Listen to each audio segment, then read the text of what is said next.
This is how people of many ethnic groups prayed in ancient times.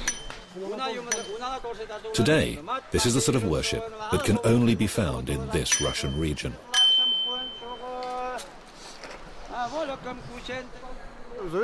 We were not allowed to worship in Soviet times.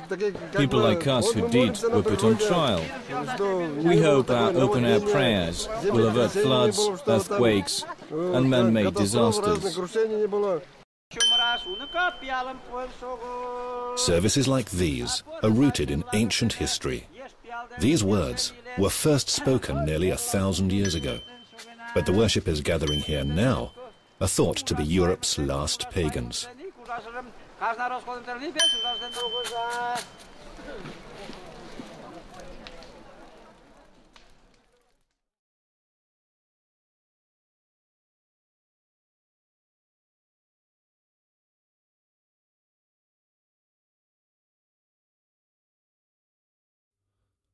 Yevgeny Kamenchikov and his family are about to set out on a journey, one that's been 1,000 years in the making. Many others living in this republic will do the same, just as their ancestors have done over the centuries. Yevgeny and his wife Vera live in a small village called Ivan-Sola. It's in the Mari El Republic, about 800 kilometers east of Moscow.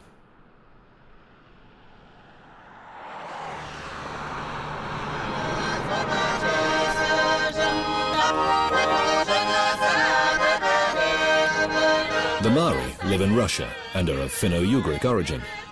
There are two main groups, highlanders and lowlanders.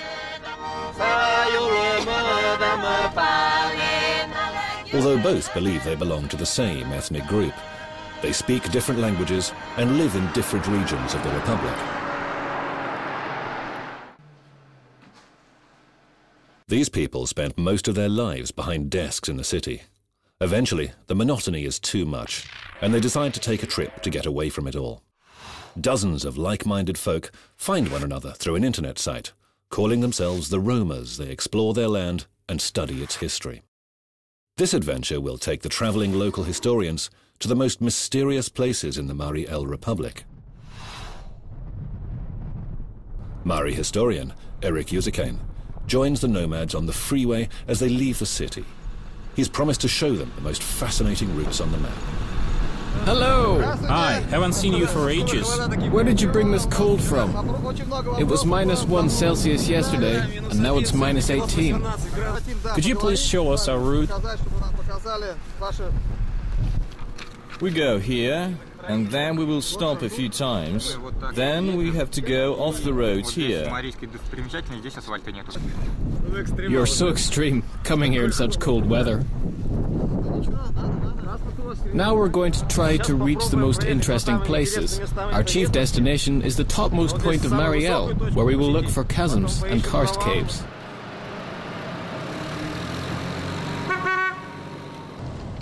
The republic's highest point is Mount Chuksha. Only a few people have succeeded in reaching its peak. It's thought that this mountain often leads people astray. During this expedition, 3 vehicles lost their way. The drivers went missing, and the walkie-talkies weren't working. People often get lost in this area. They just lose their bearings. There is something odd going on when we can't establish contact with one another, either by phone or walkie-talkie. However, all the explorers eventually reunite. According to them, Mount Chuksha in Mari El is considered a zone of abnormal activity. Local people often see unidentified flying objects here. This topmost point of Mari El is at the altitude of 284 meters above sea level. It is the true apex of the Mari world. It offers a magnificent view of the surrounding landscape.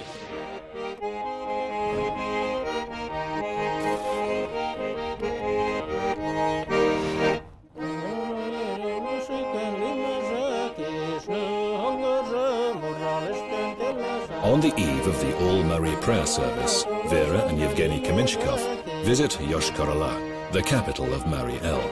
The Kamenchikovs are musicians. They sing Mari folk songs to entertain urban residents with their traditional melodies. Centuries ago, Yoshkar-Ola was a fortress. Now it's an old town, but large-scale development has recently begun. A large swamp has been replaced with an embankment. Buildings looking like castles, complete with towers and ramparts, sprang up here just a short time ago. This is a kind of Renaissance, Mari style. This place has incorporated many aspects of Venice. And here we see a northern influence with Danish and Dutch elements.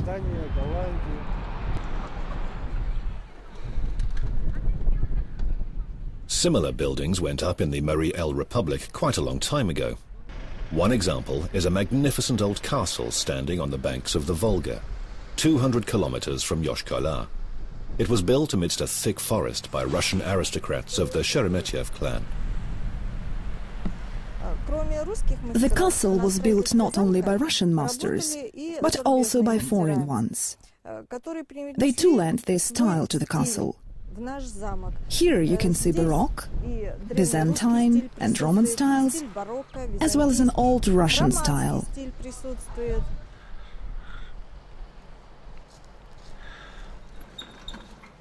In Soviet times, the castle was turned into a holiday resort, but tourists were apprehensive about the building. Local people spoke of ghostly inhabitants who they believed to be the castle's guardians. Today, the castle is as imposing as it ever was. The massive doors leading into hollow rooms still produce a sinister creak.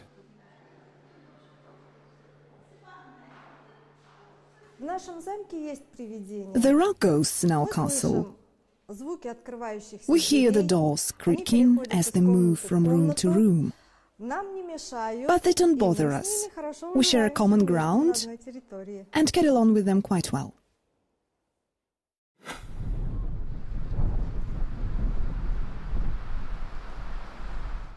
In the village of Ivan-Sola, where Yevgeny and Vera Kamenchikov live, everybody is getting ready for the All-Marie prayer service. Yevgeny Kamenchikov cleans his body in a bathhouse before facing one of the most important events in his life. At daybreak, he will take part in one of the most ancient of sacred rites for the Mari people. Tomorrow I'll take a candle to the sacred grove. The best wicks for such candles are made of hemp. Candles bought from shops are no good for this purpose. They should be homemade. The candle symbolizes the link between me and God. It will take my prayer to Him. You're as mighty as you're forgiving, a mother blessing her sons, a life-giving God. Unlike Christians who pray in church, these worshippers go to a grove where they seek communion with nature. But before setting out, they say a brief prayer at home.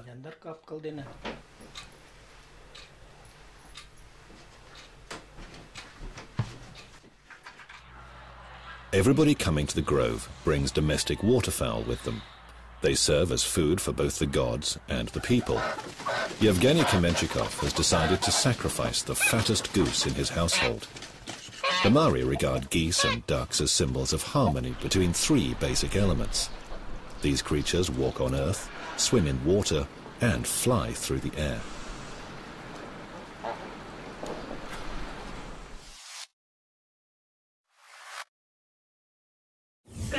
"800 animals were sacrificed here, including a bull calf and a ram, as well as geese and ducks." One woman from the Roma's team has a good knowledge of the area, and she provides a running commentary for them. The prayer service is taking place near the 5 sacred trees. Each tree is dedicated to a particular deity. Everyone carefully follows the guide's words as they take in the sights along the way. The Ushkoy Grove is on the left-hand side. People pray in this sacred place. As soon as we get to the village of Nursala, we will turn left.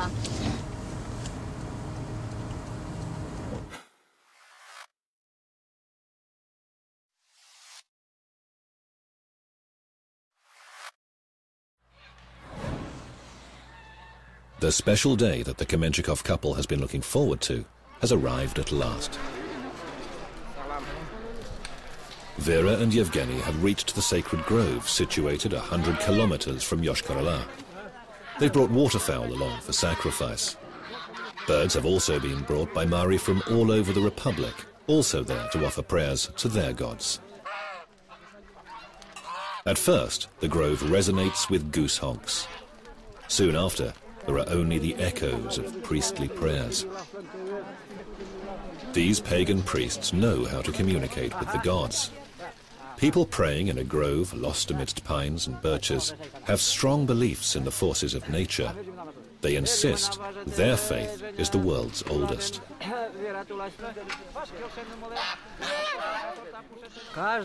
People come with what we call sacrificial waterfowl. Bring their anxieties and grievances along too. They discuss their problems with the priest and communicate by means of this tree. We pass their requests and wishes on at this table. Enormous pots are suspended over bonfires that are lit side by side with the altars. They're used to make porridge and a ceremonial meat broth. Take a look, the ducks and geese are boiling here. They break up the bread into chunks and toss the pieces into the fire. The bread, pancakes and cheese have been brought by worshippers. This is how people in Russia worshipped before the arrival of Christianity. The Mari have prayed the same way to their gods for several millennia. All these people are offering prayers to many gods. 5 spots have been set aside for bonfires in this grove, for example. In this one, they pray to the god Shochinava. They are asking for his grace in childbirth and happiness.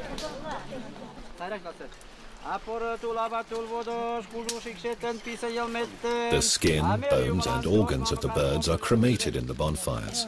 It's forbidden to take any leftovers from the sacrificial offerings from the grove.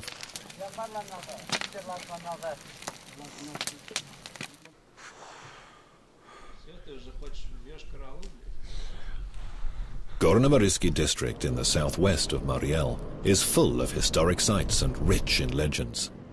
But the shortest road there ends on the shore of the Volga, the great Russian river. From here, a ferry's needed.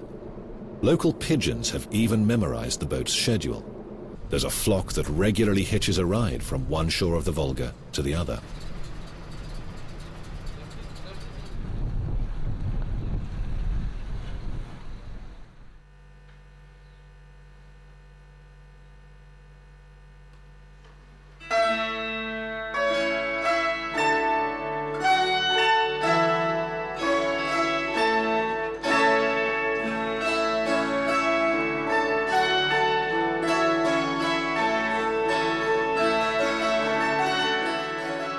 People here take pride in the fact that nearly all local women learn to play the gusli from a young age. It's a very ancient and traditional musical instrument. In the old days, its strings were made from animal entrails or horsehair. Locals insist that gusli music reveals the full character of the Mari people. The art of gusli playing has been handed down from generation to generation. There are very many music players here. We call this place Gusli Land.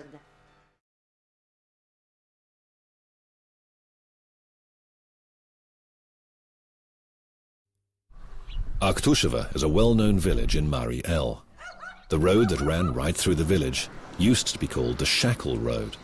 It was the route where convicts clapped in irons were taken on to Siberia. As a result, it was also named the Siberian route. This road formed a link between Russia's capital and its Siberian part. Thus, it connected the country's western and eastern regions. Russian poet Alexander Pushkin once traveled along it. It was used by stagecoaches.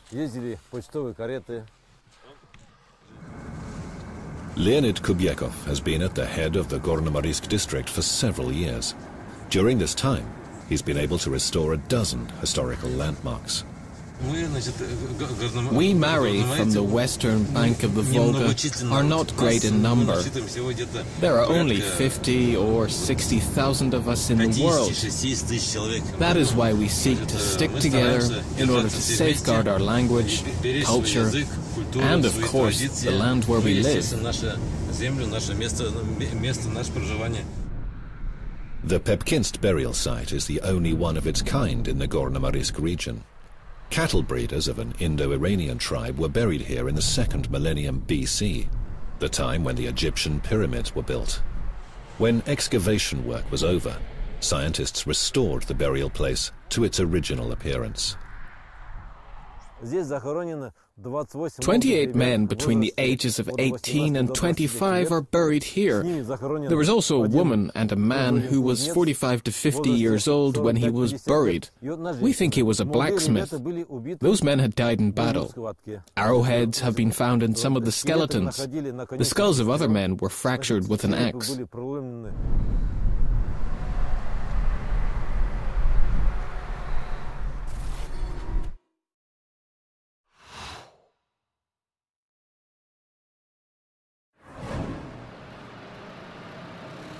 The Roma's convoy suddenly stops at the edge of a swamp. It's too dangerous to drive any further. The travelers spend a good deal of time walking around the frozen silt. When they manage to measure the swamp's depth, everybody realizes that attempting to cross the swamp is out of the question. We can't go any further here. We will have to look for another route. The ice over the Yurovka River is too thin, and there is 1.5 meters of water underneath it. However, another road makes up for their misfortune. It leads to what for centuries has been known locally as the Fortress Mountain. The Maori people who lived here a long time ago used it as a hideout against intruders. Legend has it that the Maori people were terrified of being caught by the Ovd, forest creatures covered with hair who had chosen to settle in the mountain's caves. The Ovd were black-haired women with enormous breasts. If they felt their breasts were a hindrance when they were on the move, they slung them over their shoulders. They had little contact with the people. Everybody was afraid of them.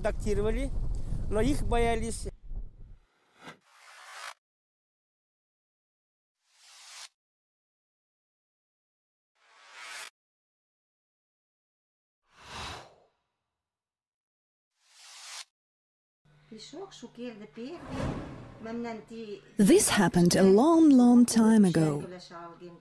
There were large forests with tall trees where we live now. Legends about the Gorno-Marisk region have been handed down over the centuries by word of mouth. Tamara Petrova knows a great many ancient stories relating to the Maori people. One of them tells the story of an old oak tree. Several generations of Maori people have paused in its shade for a rest.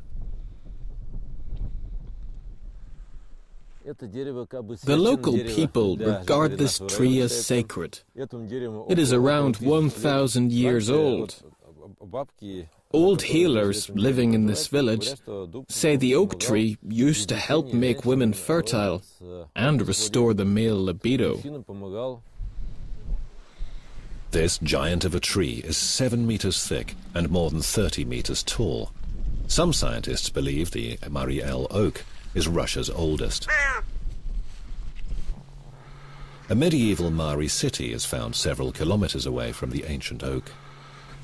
In the Middle Ages, the Maori sought protection from invaders by building their settlements in out-of-the-way places. One of them is high on the bank of a river in the Gorno-Marisk district. Natural obstacles provided protection for the inhabitants of these fortifications. In 1813, Maori people came to this grove from all over the region to pray for a Russian victory over Napoleon. People in the surrounding villages still tell the story of the Maori who sacrificed 26 horses to the gods.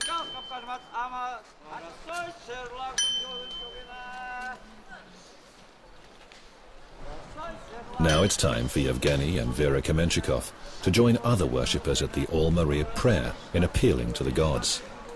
They do so to the singing of an axe that has touched sacrificial animals. This is followed with a meal shared by all those taking part in the ritual.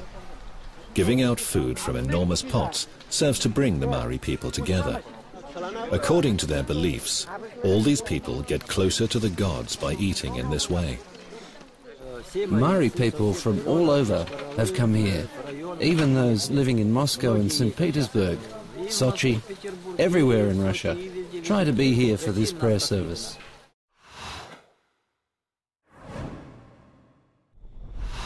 Before nightfall, the roamers finally find what they set out for at the start of the expedition, the Pumor-Karst depression. Upon seeing an enormous pit in the very center of a field, they halt their vehicles at a safe distance from it. People living in this village used to plough this field and grow crops on it. But one night they were awakened by a loud noise. When they came here, they were surprised to see a large crater in the middle of the field with some water at the bottom. Scientists have found a subterranean stream beneath the depression. When it erodes the top layer of the soil, the ground sinks. The slope is very slippery and very steep. I get scared at times. I might be buried by sliding rocks, a prospect I don't particularly relish. Okay, I'm almost there now. There is no water here. Local people prefer not to descend into the depression, because this kind of cataclysm might happen at any time. There is much to be learned from such expeditions. People think that such things are only found in faraway lands, but they are much closer to home.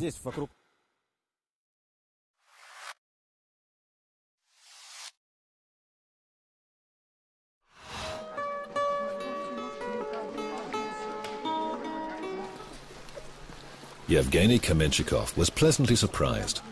Just as he and his wife Vera were about to head home after the service. Yevgeny, good sir, come here for a moment.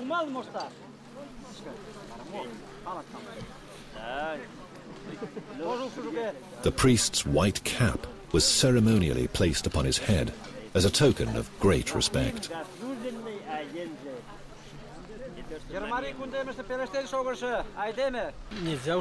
Now I'm not able to keep a low profile or stand on the sidelines. I will have to be directly involved in the prayers. Ordinary people cherish hope. They will look to me with hope and heed my words as I express their sentiments in front of the sacred tree. I wish you good health and happiness. The Kamenchikov couple has taken a plunge into the ancient faith of their people. By coming here, they have truly experienced the joy of communion. They hope it will stay with them for the whole year, until the next prayer service that will once again bring the Maori people together. Calling themselves the roamers, they explore their land and study its history. This adventure will take the travelling local historians to the most mysterious places in the Maori El Republic. Maori historian Eric Yuzikain joins the nomads on the freeway as they leave the city. He's promised to show them the most fascinating routes on the map. Hello! Hi, haven't seen you for ages. Where did you bring this cold from? It was -1 Celsius yesterday, and now it's -18. Could you please show us our route? We go here, and then we will stop a few times. Then we have to go off the road here. You're so extreme, coming here in such cold weather.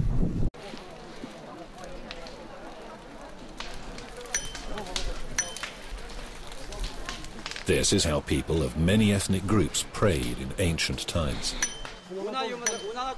Today, this is the sort of worship that can only be found in this Russian region.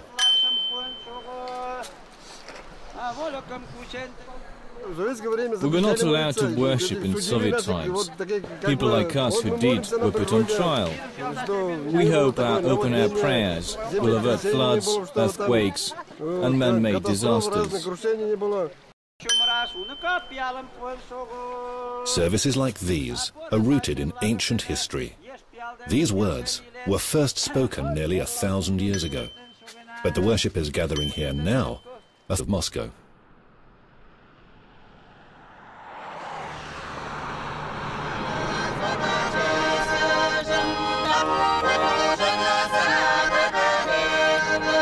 The Mari live in Russia and are of Finno-Ugric origin. There are two main groups, highlanders and lowlanders. Although both believe they belong to the same ethnic group, they speak different languages and live in different regions of the Republic.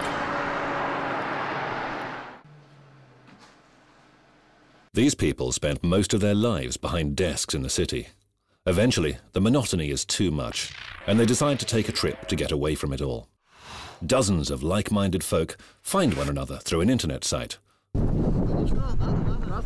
Now we're going to try to reach the most interesting places. Our chief destination is the topmost point of Mariel, where we will look for chasms and karst caves.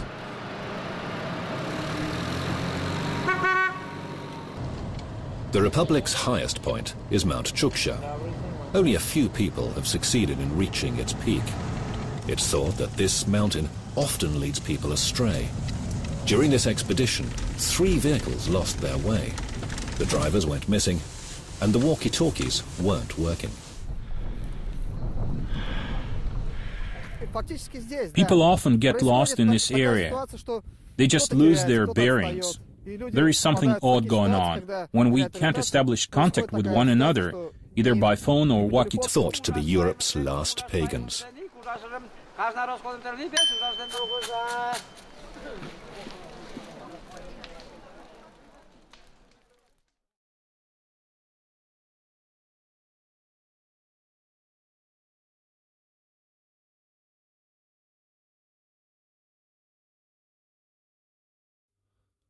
Yevgeny Kamenchikov and his family are about to set out on a journey, one that's been 1,000 years in the making. Many others living in this republic will do the same, just as their ancestors have done over the centuries. Yevgeny and his wife Vera live in a small village called Ivan-Sola. It's in the Mariel Republic, about 800 kilometers east